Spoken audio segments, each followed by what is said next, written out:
Okay, for today's video, ituturo ko na sa inyo kung paano mag-set up ng Google Analytics. So, pasok tayo dito sa ating Google Analytics account. Dito tayo mapunta sa ating dashboard. Hanapin nyo itong admin. Click nyo yan. Then, mapunta kayo dito sa inyong admin area. Let's go. Let's create an account. Click natin to. Okay, type lang natin dito yung ating account name. For example, depende sa inyo kung anong account name ang ilalagay ninyo. Then, next.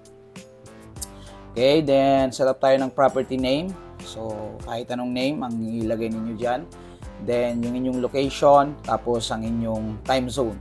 Okay, tapos yung currency. Then, after that, next natin, select natin ang ating industry category.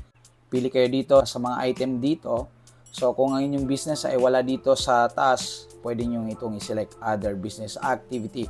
Then, kung anong size ng inyong business, okay, i-select ninyo dito.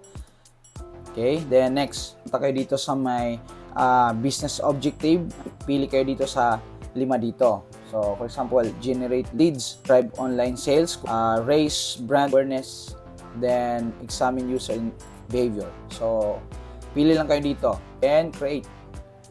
Okay, then accept. Choose your platform. Click nyo itong web kung nasa web kayo. Okay, then write nyo dito yung inyong domain. For example,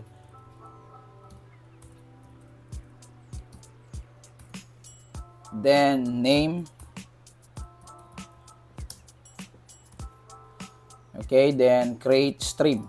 Ngayon ay na-create na yung ating Google Analytics tracking code. So, the next thing to do is to install it to our website. So, punta tayo dito sa install manually.